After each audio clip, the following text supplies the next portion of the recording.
안녕하세요. 책리나TV 구독자 여러분. 그동안 잘 지내셨어요? 오늘은 강자의 조건 두 번째 이야기가 시작됩니다. 기획 EBS 미디어, 지은이 이주희, 펴낸 곳 주식회사 MID 미디어, 펴낸이 최종현. 세계제국 몽골.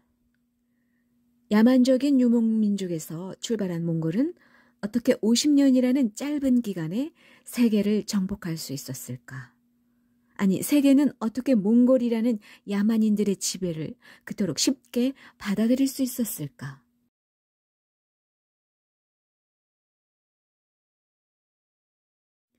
몽골 초원의 여름. 2013년 여름에 처음으로 몽골을 방문했다. 몽골의 첫인상은 의외로 쾌적하다는 것이었다.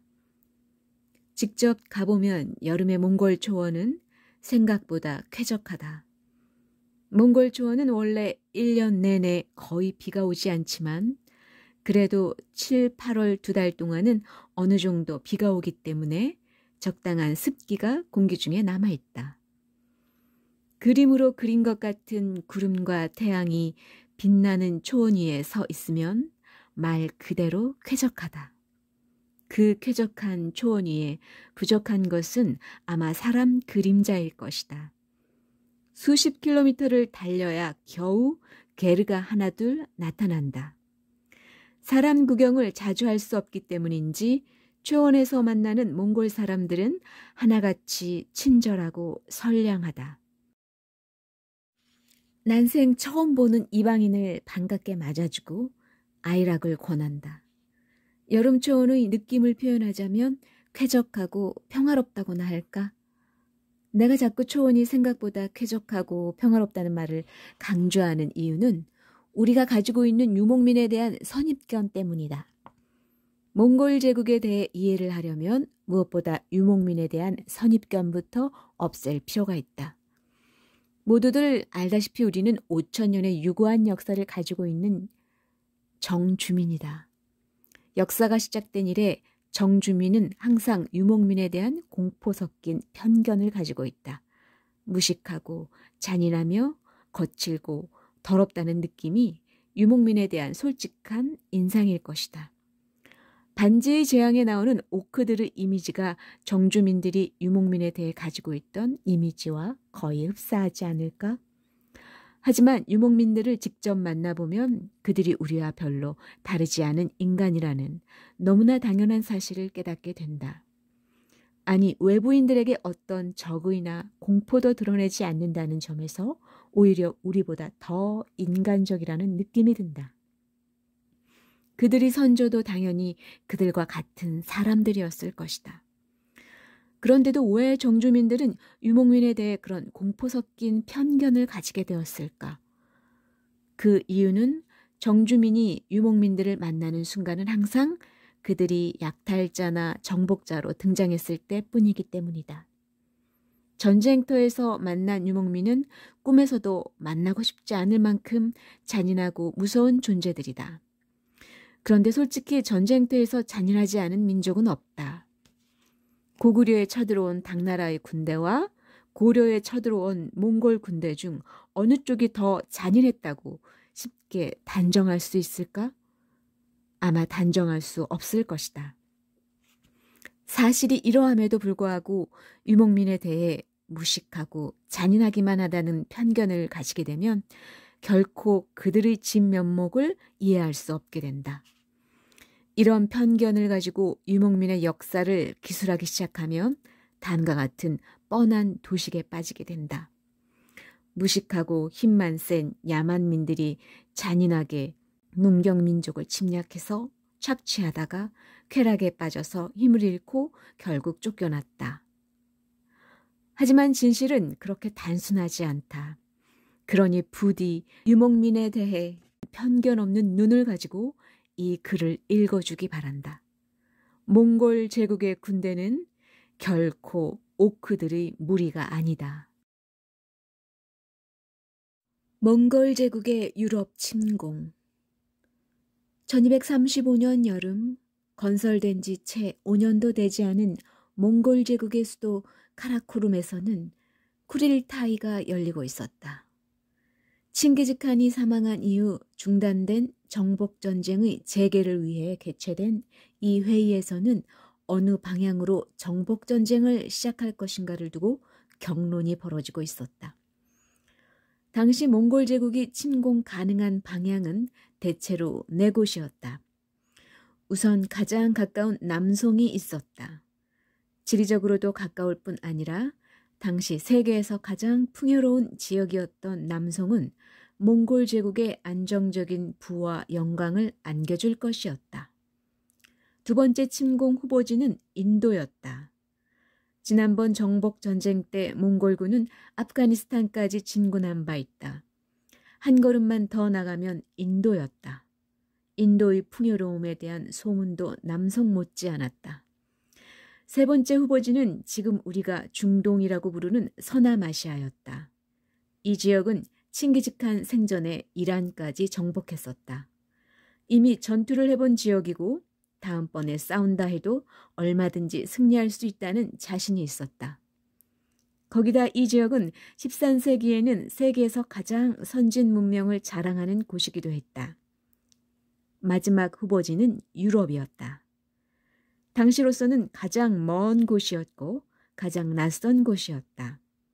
정보가 가장 부족하기는 했지만 그 때문에 오히려 뭔가 새로운 부의 원천이 있지 않을까 하는 기대가 있기도 했다. 회의 결과에 따라 향후 세계 지도가 다시 그려질 회의였던 셈이다. 그때 칭기즈칸이 가장 훌륭한 장군 중 하나였던 수베데이가 유럽 침공을 강력하게 주장했다. 사실 수베데이는 칭기즈칸이 살아있던 1221년 소규모의 군대를 이끌고 이곳을 공격해본 경험이 있었다. 호라줌 제국을 멸망시키고 술탄을 추격하던 제베와 수베데이는 술탄이 죽자 칭기즈칸에게 새로운 요청을 했다. 계속 북서쪽으로 진격해서 그곳에 무엇이 있는지 알아보고 싶다고 한 것이다. 칸은 이들의 요청을 허락했다. 제베와 수베데이는 그루지아를 공략하고 곧이어 동유럽의 평원지대에서 러시아군을 간단하게 몰살시킨 후 크림반도까지 진출했다. 그때 스베데이는 크림반도에 진출해 있던 제노바 상인들을 통해 동유럽 각지에 제법 많은 수의 도시가 있다는 정보를 얻은 모양이다. 이 경험을 바탕으로 스베데이는 유럽 지역이 다른 지역 못지않게 풍요로우며 전투에서도 간단하게 제압할 수 있을 것이라며 유럽 공략을 주장했다. 수베데이의 주장에는 칭기즈칸의 장남 주치의 아들이었던 바투가 적극 동조했다. 몽골 제국의 가장 서쪽 지역에 영지를 가지고 있었던 주치 집안으로서는 서쪽으로의 영토 확대가 곧 자신들의 영지 확대로 돌아올 가능성이 가장 높았기 때문이다. 하지만 데칸, 우구데이는 같은 이유 때문에 오히려 자신의 직할지와 가까운 남송 침공을 염두에 두고 있었다. 남송 침공을 원하는 쪽과 유럽 침공을 원하는 쪽이 첨예하게 대립하자 쿠릴타이에서는 양자를 절충하는 결론이 내려졌다. 군대를 둘로 나누어 양쪽을 동시에 공격하는 것이었다. 결국 동과 서로 약 8,000km가 떨어진 역사상 가장 넓은 전선이 만들어지게 된다. 이 정도 멀리 떨어진 전선을 한꺼번에 감당할 수 있는 나라는 20세기 후반에 미국이 등장하기 전까지는 오직 몽골 제국뿐이었다. 몽골군을 연상할 때 우리는 대몽 항쟁에 대한 과장된 이미지 때문에 병력이 100만 명은 가볍게 넘을 것처럼 생각하지만 실제 몽골군은 규모가 매우 적었다. 대부분의 경우 적군보다 적은 숫자로 전투에 나서기 일쑤였다. 칭기즈칸이 사망할 무렵의 기록을 보면 몽골군의 전체 병력 규모가 약 10만 정도였다고 한다. 우구데이의 시절에도 규모는 비슷했다. 이 10만을 둘로 나누었으므로 유럽 원정군과 남송 원정군은 각각 5만 정도였을 것이다. 이 5만 명의 몽골 주력군에 동맹국 병사들이 더해진 것이 몽골 원정군의 전체 병력이었다. 이듬해인 1236년 말 유럽 원정군의 본대가 카라코름을 떠나 6,000km가 넘는 원정길에 나섰다. 몽골군이 유럽을 향해 진격해 오자 그 사정권에 들어온 동부 유럽과 발트의 연안 국가들로 공포가 번지기 시작했다. 영국 역사를 보면 흥미로운 이야기가 있습니다.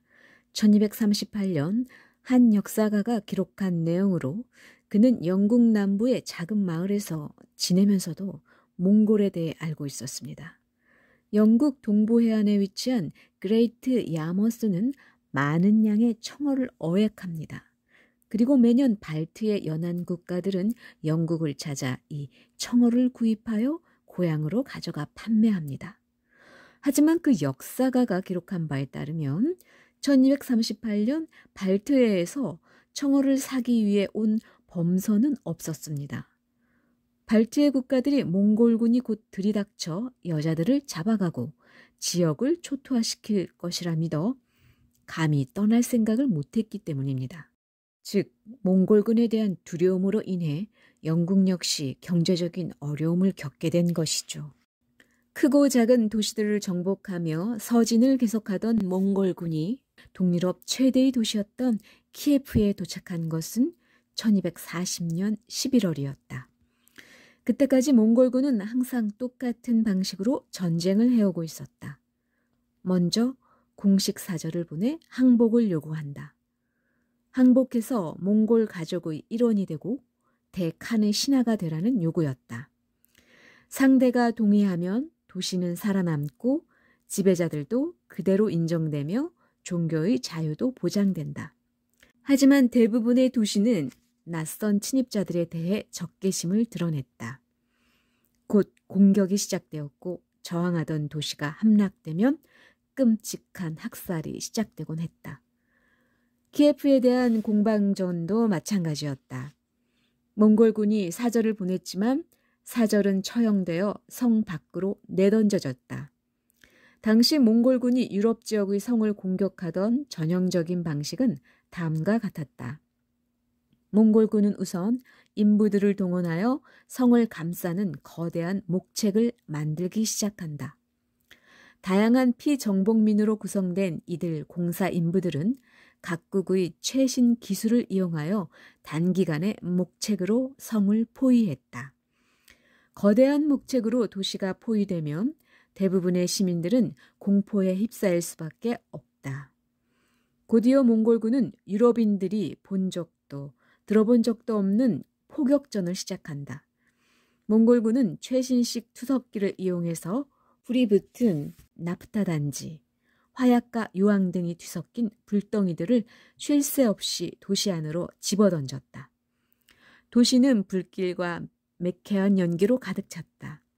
이 불덩이들은 엄청난 공포를 유발시켜서 유럽인들로 하여금 몽골군이 용도 훈련시켜서 다닌다는 소문을 믿도록 했다. 키예프도 아마 동일한 과정으로 전투가 진행되었을 것이다. 혼란과 아우성 속에 키예프인들의 저항 의지도 확연히 꺾였고 키예프는 결국 한 달도 버티지 못한 채 함락되었다. 1240년 12월 6일이었다.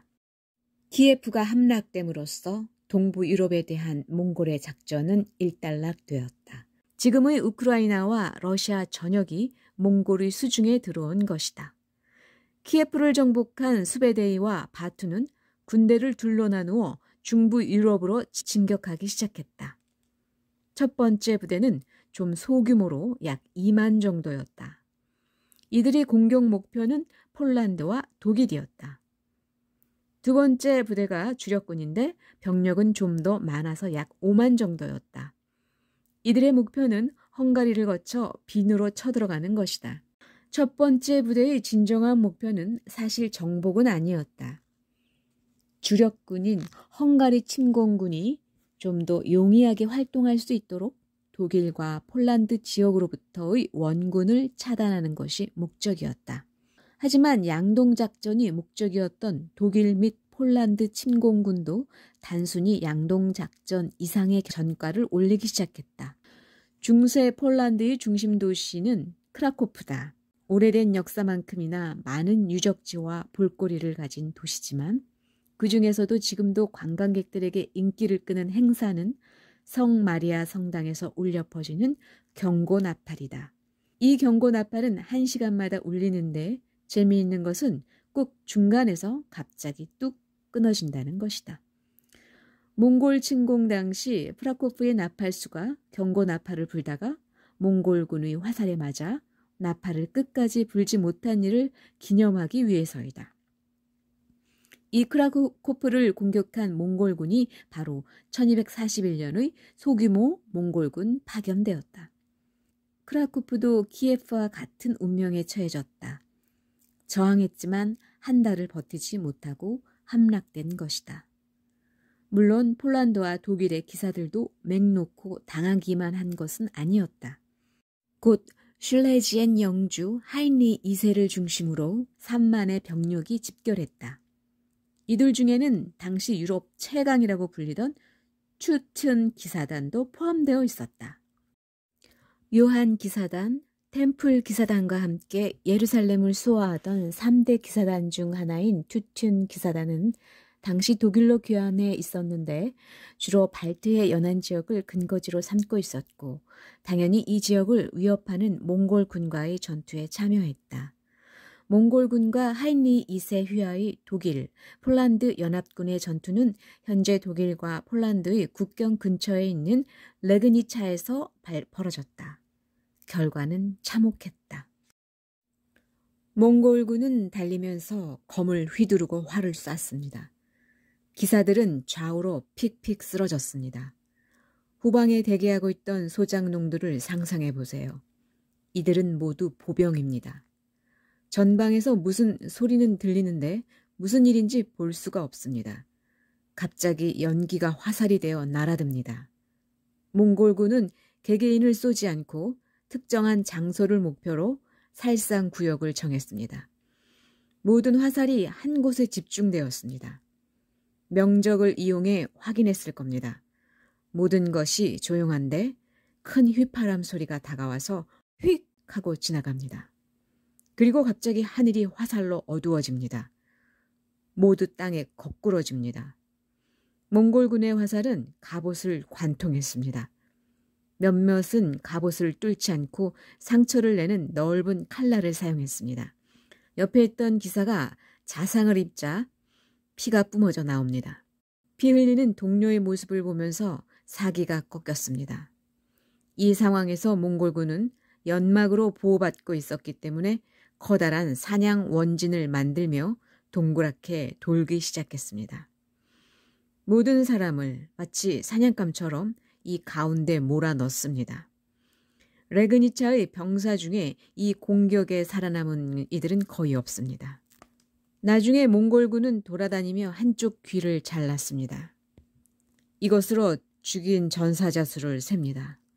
항상 한쪽 귀를 잘랐습니다. 어떤 전투든지 많은 사람을 죽인 척 하지 못하게 양쪽 귀를 자르지 않았습니다. 죽이고 나면 귀 한쪽을 남겨둡니다. 이 전투에서 몽골군은 9자루를 귀로 채웠습니다. 하인리도 전장에서 숨을 거뒀습니다. 몽골군이 가진 잔인하고 야만적인 이미지 때문에 우리는 몽골인들이 전쟁터에서 죽음을 두려워하지 않고 공격할 것이라고 생각하지만 사실은 전혀 달랐다. 몽골군은 죽음을 두려워했다. 일단 몽골군은 숫자가 너무 적었다. 전체를 다 모아봐야 겨우 10만인 것이다. 이 숫자를 가지고 세계 모든 나라와 싸운 것이다. 죽음을 두려워하지 않고 무모하게 돌격하다가 희생이 커지면 세계 정복은 오히려 불가능했다. 따라서 몽골군은 최대한 아군의 피해를 줄이기 위해 노력했다. 결정적인 순간이 아니면 정면 공격 따위는 하지 않았다. 대신 강력한 관통력을 가진 활을 이용했다. 초원에서의 사냥법을 그대로 응용하여 적군을 함정으로 몰아넣고 적중률 높은 화살 공격을 퍼부었다. 이 공격으로 적군의 기가 꺾이고 혼란에 빠지면 유목민 특유의 곡도를 휘두르며 달려들었다. 일단 기가 꺾인 군대는 더 이상 군대가 아니다. 레그니차에서도 몽골군은 이런 전술을 이용해 유럽의 기사들을 몰살시킨 것이다. 며칠 후 같은 상황이 헝가리에서도 되풀이되었다. 차이가 있다면 이번엔 좀 더 대규모였다는 점이다. 이 헝가리에서의 전투는 몽골의 유럽 침공에서 가장 대규모의 전투였고 또 몽골군이 가진 전술적 능력을 유감없이 보여주는 전투였던 만큼 좀 자세히 살펴보겠다.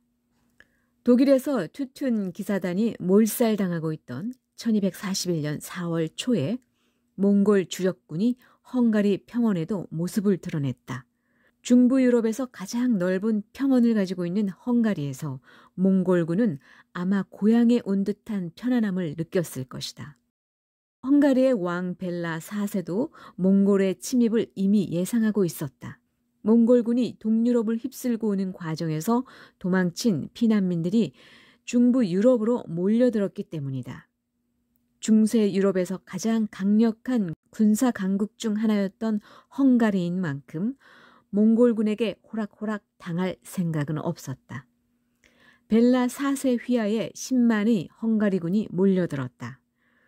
몽골군은 헝가리 각지를 서서히 약탈하면서 전진하다가 다뉴브강 근처에서 헝가리군을 만나게 되었다. 다뉴브강이라는 천연의 요새를 배경으로 주둔한 헝가리군은 지리적으로도 몽골군에 비해 유리한 상태였고 숫자도 2배 정도 많았다. 사령관인 수베데이와 바투는 곧장 퇴각 명령을 내렸다. 물론 적을 유리한 위치에서 끌어내기 위한 위장 퇴각 전술이었다. 이런 위장 퇴각 전술은 러시아와 폴란드 등에서도 수차례 위력을 발휘한 바 있다. 보통 몽골군은 강력한 적군을 만나면 소규모 전투만을 되풀이하면서 후퇴를 거듭했다. 이들은 전원이 기병이었기 때문에 별다른 피해를 입지 않고 원하는 지점까지 후퇴할 수 있었다. 그렇게 며칠 동안 적군을 끌고 다니면서 적이 지치고 전열이 흐트러지기를 기다렸다. 그러다가 전투에 적합한 지형이 나타나면 몽골군은 순식간에 말머리를 돌려 전투 대응을 펼쳤다. 전투가 벌어지면 몽골군을 추격하느라 많이 지칠 수밖에 없었던 적군은 힘 한 번 제대로 쓰지 못하고 패배하곤 했다. 아마 헝가리군도 동유럽 피난민의 증언을 통해 몽골군의 위장 퇴각 전술에 대해서도 어느 정도 알고 있었을 것이다. 하지만 그런 사전 정보에도 불구하고 몽골군이 퇴각하자 헝가리군은 몽골군을 추격하기 시작했다. 헝가리군도 나름대로 준비한 것이 있었기 때문이다. 전쟁용 마차였다. 평원에서 일단 전투가 벌어지면 견고하게 만들어진 전쟁용 마차를 둥글게 배치해서 요새를 만들어 저항할 생각이었다. 만약 몽골군이 돌격전을 장기로 하는 중무장 기병부대였다면 말의 돌격 능력을 약화시킬 이 전투용 마차는 상당한 효과를 발휘했을 것이다. 쫓는 헝가리군과 쫓기는 몽골군 간의 숨막히는 추격전이 6일 동안 펼쳐졌다. 일부의 칸나의 전투에서도 그랬지만 쫓아가는 쪽은 자신들이 주도권을 잡고 있다고 생각했다. 다만 이상한 점은 도망가는 몽골군이 좀처럼 꼬리를 잡히지 않는다는 것이지만 이것도 결국 시간 문제일 뿐이라고 치부되었다. 몽골 쪽의 수베데이와 바투는 6일간 퇴각하다가 모히평원에서 전투하기에 이상적인 지형을 만났다. 그러자 몽골군이 말머리를 돌려 전투 대응을 갖추기 시작했다. 6일간의 추격으로 많이 지친 상태였던 헝가리군도 그들이 준비한 방식대로 전투를 준비했다. 이들 헝가리군은 유목민에 대해 잘 알고 있었기 때문에 하인리 2세보다 더 뛰어난 전투 계획을 갖고 있었습니다. 이들의 계획은 들판에서 몽골군과 접전하는 게 아니었습니다. 방어할 만한 장소를 찾아 몽골군을 억누르고 공격을 막아낼 계획이었습니다. 또한 마차를 이끌고 왔습니다. 마차를 원진으로 꾸려 요새로 만들고 몽골군에 맞서 아군을 보호하기 위한 움직이는 요새로 이용했습니다. 몽골군은 전투를 위해 이동하면서 모의평원 옆에 있는 사조강에 도달했습니다. 물살이 빠르고 깊었기 때문에 강을 건널 수 없었습니다. 건널 수 있는 다리 하나가 있었습니다. 여기서 몽골군과 헝가리 방어군의 첫 번째 전투가 벌어졌습니다. 몽골군은 실제로 활뿐 아니라 투석기를 이용했습니다. 지금은 이를 이동 탄막 사격이라고 부릅니다. 방어군의 돌과 투석 무기를 쏘아 보내면서 보호를 받으며 이동합니다. 결국 헝가리군이 다리에서 후퇴하게 만들었습니다. 몽골군은 전투에서 항상 가능한 한 적군을 둘러싸는 사냥 원진을 이용하려고 했습니다. 이번에도 결국에는 적군을 동그랗게 둘러쌉니다. 바투가 지휘하던 몽골군은 헝가리군을 둘러싸고 화살을 날리기 시작했다. 몽골군의 화살은 높은 살상 능력을 자랑했다. 그런데 헝가리군에게 날아든 것은 화살만이 아니었다. 나프타, 화약, 불붙은 기름 등이 뒤섞인 수수께끼 불덩이들이 헝가리군의 원형 요새 안으로 날아들었다. 수수께끼 불덩이와 연기 속에 헝가리군도 공포에 빠지기 시작했다. 요새화된 마차의 뒤쪽에 있었기 때문에 헝가리군은 이 불덩이들이 어디서 날아오는지 알 수가 없었다. 용도 훈련시켜서 데리고 다닌다는 소문이 꼭 소문만은 아닌 것처럼 느껴졌다. 공포와 혼란 속에서 헝가리군 일부가 몽골군의 포위망에 빈틈이 있다는 것을 발견했다. 몇몇이 틈을 이용해 빠져나갔습니다. 더 많은 사람이 따라했습니다. 곧 모두가 틈을 통해 도망쳤습니다. 문제는 이것이 함정이었다는 것입니다. 몽골군이 틈을 남겨둔 이유가 있었습니다. 마차 요새를 급습하는 게 매우 어렵기 때문입니다. 포위 공격용 장치가 있다고 해도 헝가리군이 맞설 것이고 이는 요새화되어 있습니다. 이는 서양식 포장마차와 달랐습니다. 화살을 막는 두꺼운 나무 벽이 있었습니다. 돌격을 위해서는 마차 몇 대를 부셔야만 하는데 이들은 서로 묶여 있습니다. 마차 한 대만 빼낼 수가 없습니다. 그래서 몽골군은 돌격을 원치 않았습니다. 헝가리군이 우수성에 관해 들어봤기 때문입니다. 모두 도망치려 하자 몽골군이 공격을 결정했습니다. 왜냐하면 퇴각하거나 도망칠 때는 방패 같은 여러 무기를 챙기지 않기 때문입니다.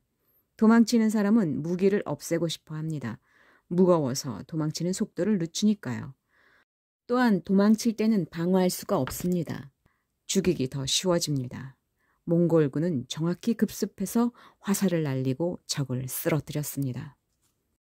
그래도 일부는 평원 끝에 있는 숲속으로 도망치는 데 성공했다. 숲속으로 도망친 헝가리군은 아마도 안도의 한숨을 내쉬었을 것이다.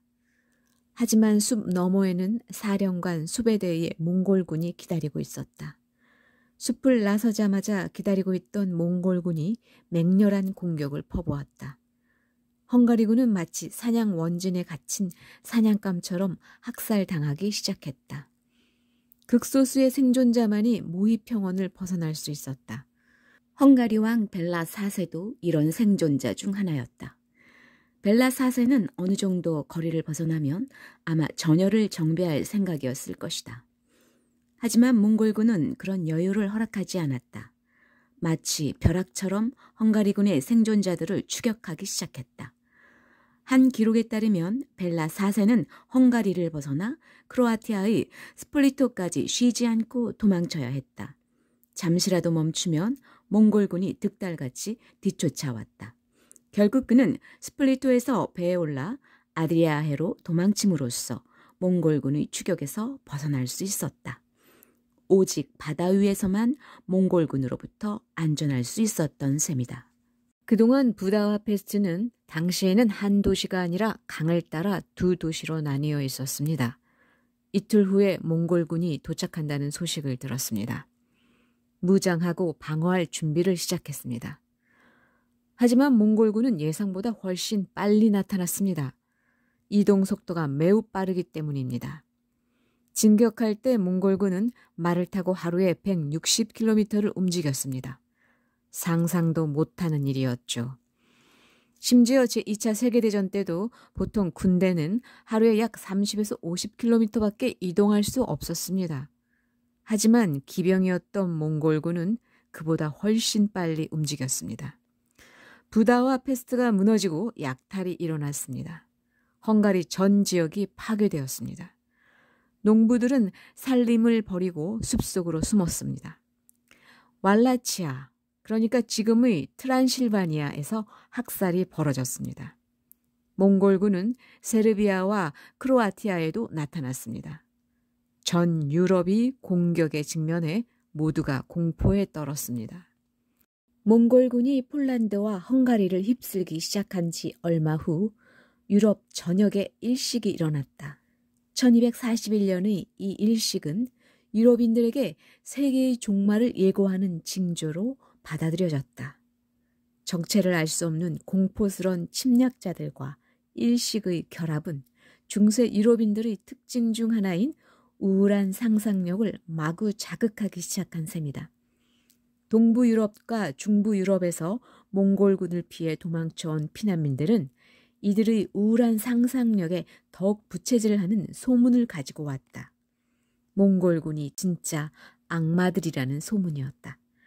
당시 몽골군에 대해 프랑스와 영국에서 떠돌던 소문들은 대체로 이런 것이었다. 그들은 지옥에서 온 식인종들로 전투가 끝난 뒤에는 시체를 먹고 뼈만 남기는데 독수리들조차 그 뼈는 천하다고 쪼지 않는다. 몽골군은 노파를 먹는 것을 즐기며 기독교 처녀들을 발견하면 죽을 때까지 윤관한 후 처녀의 젖가슴을 잘라 보관했다가 두목에게 진상했다. 인간은 너무 압도적인 좌절을 맛보면 그 상황을 정당화하기 위해 초자연적인 설명에 의존하게 된다. 따라서 이런 초자연적인 소문들은 오히려 압도적인 패배로 인해 공황 상태에 빠진 유럽인들에겐 자신들이 당한 패배에 대한 합리적인 설명으로 여겨졌다. 그렇다. 이것은 우리의 불신과 죄악에 대한 신의 처벌인 것이다. 신의 처벌이라는 초자연적인 설명이 더해지자 소문은 더 자극적인 소문을 낳고 몽골군에 대한 공포를 더욱 확산시켰다. 그런데 흥미로운 것은 몽골군이 이런 과장된 소문을 오히려 조장했다는 것이다. 그 이유는 다른 침략지의 본보기로 남겨 몽골군에 저항하지 않도록 하기 위한 것이었습니다. 의도적으로 잔혹한 행위를 알리고 사람들이 몽골군이 얼마나 잔인하고 무자비한지 소문을 퍼뜨리도록 조장하였습니다. 실제로 사람들은 몽골군에 저항하지 않았으며 장기적으로 봤을 때 오히려 더 많은 사람들이 목숨을 구할 수 있게 되었습니다. 칭기즈칸은 이런 심리술에 통달하였습니다. 몽골족의 수가 많지 않다는 점을 인지하고 있었기에 칭기즈칸에겐 그들의 목숨을 앗아갈 수 있는 전투를 벌일 여력이 없었습니다. 따라서 칭기즈칸은 몽골군이 무자비하고 잔악하다는 평판을 이용한 것입니다. 과장되기도 하였지만 몽골군에 대한 끔찍한 소문들은 널리 퍼졌고 사람들은 단 한 번 싸워보지도 않고 항복을 하기도 했습니다. 1241년 겨울이 다가오자 빈이 위협받기 시작했다. 몽골의 정찰병들이 다뉴브 강변에 모습을 드러낸 것이다. 전투에 부적합한 겨울이라는 점은 전혀 위안이 되지 않았다. 몽골군은 오히려 겨울에 더 적극적으로 군사행동을 벌였기 때문이다. 겨울에는 강이 얼어서 말을 타고 손쉽게 강을 건널 수 있다. 전격 작전에 오히려 유리했던 것이다. 그리고 중부 유럽의 추위쯤은 영하 40도를 오르내리는 몽골 초원의 추위에 비하면 아무것도 아니었다. 1241년 헝가리가 무너진 상황에서 몽골군과 싸울 수 있는 전력을 가진 존재는 중부 유럽에서는 기껏해야 오스트리아 대공인 프리드리히 정도만이 남아 있었다. 빈이 무너진다면 바로 프랑스가 위험에 빠지게 될 것이다. 빈과 파리에서는 부산하게 대책회의가 열렸고 뒤늦게 몽골인들에 대한 정보를 수집하기 위해 동분서주하기 시작했다. 공포와 절망 속에 1241년의 겨울이 지나고 1242년 봄이 왔다. 서유럽의 왕들은 초조하게 몽골군의 다음 행로에 대한 정보를 기다리고 있었다. 그런데 도저히 이해할 수 없는 일이 일어났다. 갑자기 몽골군에 대한 소식이 뚝 끊긴 것이다. 1242년 초의 몇 달 동안 몽골군이 마치 썰물 빠지듯이 중부 유럽으로부터 물러나 버렸다. 어떤 전투도 없었고 어떤 외교적 교섭도 없었다. 말 그대로 갑자기 사라진 것이다. 처음에 유럽인들은 도무지 이해할 수 없는 상황 전개에 어리둥절해했다. 하지만 신앙심 깊은 중세인들이었던 만큼 곧 적당한 해답을 얻고 마음의 안정을 되찾았다. 신이 우리의 죄를 벌주시고 이제 그 채찍을 거두신 것이다. 유럽 곳곳에서 신에게 감사 기도를 드리는 미사가 열렸다. 그리고 더 이상의 죄악이 발붙이지 못하도록 하기 위한 피해 속죄가 시작되었다. 자신들을 이토록 커다란 고통 속으로 몰아넣은 것은 바로 유대인들의 극도의 사악함 때문이라는 것이 속죄의 명분이었다. 런던에서부터 로마에 이르기까지 수많은 유대인들이 화형대로 끌려 나왔다.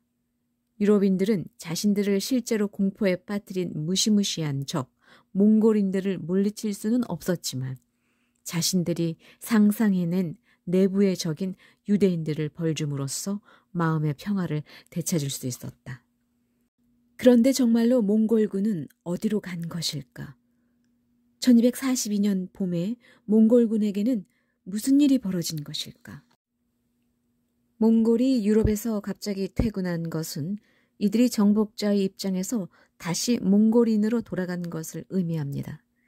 데칸이 서거하였기 때문에 몽골군은 완전히 철수하여 고향으로 돌아가야만 했습니다.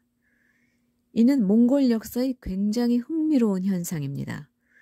페르시아만에서 헝가리, 중국까지 이르는 방대한 영토를 지배하다가도 칸이 사망하면 무조건 고향으로 돌아와 다음 칸을 선출하기 위한 부족회의, 쿠릴타이에 참석해야만 합니다. 피정복민의 입장에서는 몽골군이라는 끔찍한 존재가 순식간에 사라지는 겁니다. 아마 빈의 성문까지 치달았던 몽골군이 갑자기 사라진 것을 보고 사람들은 어리둥절했을 것입니다. 물론 말을 타고 몽골군이 다시 오진 않을까 두려워했겠지만 그들은 돌아오지 않았습니다. 1241년 12월 11일 몽골 제국의 두 번째 데칸이었던 우구데이가 서거했다. 당시 몽골 제국에서는 쿠릴타이라는 부족회의에서 일종의 선거를 통해 데칸을 뽑았다. 물론 쿠릴타이에서 데칸에 선출될 수 있는 사람은 반드시 칭기즈칸의 직계 혈통인 황금 씨족이어야 했지만 어쨌든 선거는 선거인 것이다. 따라서 유럽 원정에 참여한 장군들과 칭기즈칸의 자손들은 유권자이면서 동시에 후보자이기도 했다. 더군다나 유럽 원정군을 이끌던 바투는 칭기즈칸의 장남 주치의 아들로 다음 데칸이 될 후보자 중 하나였으므로 서둘러 귀국할 필요가 있었다. 이것이 몽골군이 느닷없이 유럽에서 철군한 진정한 이유였다. 덧붙이자면 이번 유럽 원정은 기대와 달리 전리품이 매우 적었다. 페르시아나 인도 대신 공격해온 것이므로 몽골군은 그에 상응하는 전리품을 기대했을 것이다. 하지만 유럽은 너무 가난했다. 유럽 원정에서 획득한 가장 값비싼 전리품이 헝가리 왕의 천막이었다. 한마디로 더 이상 원정을 계속할 가치가 없었던 것이다. 그 후 몽골군은 두 번 다시 유럽으로 눈길을 돌리지 않았다. 몽골의 입장에서는 별로 소득이 없었던 별 볼 일 없는 원정으로 끝난 셈이지만 유럽인들의 입장은 전혀 달랐다. 그들로서는 이전에는 상상도 할 수 없는 공포의 순간이었다. 몽골이 침입 이전에도 유목민의 공격을 전혀 받아보지 않은 것은 아니었다. 헝가리인들도 따지고 보면 유럽에 흘러들어온 아시아계 유목민의 후손이다. 불가리아 역시 유럽에 침입한 유목민들이 정착한 나라다. 하지만 이번 몽골군은 이전의 침입자들과는 완전히 달랐다. 몽골군은 유목민의 특기인 평야에서의 전투에만 강한 것이 아니었다. 높은 성벽으로도 몽골군을 막을 수 없었다. 성을 공격하는 능력에서도 몽골군은 세계 최강이었던 것이다. 직접 몸과 몸이 부딪히는 육박전과 달리 성을 공격하는 능력의 핵심은 기술력이다. 높은 성벽의 방어력을 무력화시키는데 인간의 힘은 한계가 있을 수밖에 없다. 따라서 근대 이전의 전쟁에서 주요한 혁신은 이 공성무기 분야에서 이루어졌다. 대포의 발명이 가장 대표적인 예일 것이다. 당연히 기술력에서 정주민보다 열등하다고 여겨졌던 유목민들은 공성전에 약점을 가지고 있었다. 그런데 몽골군은 그런 약점도 없었던 것이다. 오히려 신무기들로 유럽인들을 압도했다. 앞선 전투들에서 살펴본 것처럼 유럽인들은 몽골군이 선보인 신무기에 속수무책으로 무너졌다. 어떻게 이런 일이 가능했을까? 애초에 몽골인들이 기술력이 높은 선진 문명에서 등장했다면 그 지역의 기술력이 높았다고 이야기할 수도 있을 것이다. 하지만 몽골인들은 말 그대로 야만인 취급을 받던 몽골 초원에서 출발한 부족이다. 제국의 역사가 긴 것도 아니었다. 유럽 원정이 이루어졌던 1240년은 칭기즈칸이 몽골 초원을 통일함으로써 세계사에 등장한 지 불과 50년밖에 되지 않은 해였다. 도대체 어떻게 몽골은 불과 50년 만에 세계 최고의 기술력을 손에 넣게 된 것일까? 네, 오늘은 강자의 조건, 두 번째로 세계 제국 몽골, 몽골 제국의 유럽 침공 편이었습니다. 다음 이 시간에는 제국의 이방인들, 칭기즈칸의 등장, 예케 몽골 울루스에 대해서 읽어드리겠습니다. 다음 이 시간에도 기대 많이 해주시고요. 구독과 좋아요는 책 읽어주는 니나에게 아주 큰 힘이 됩니다. 구독자 여러분 건강하시고요. 다음 이 시간에 찾아뵙겠습니다.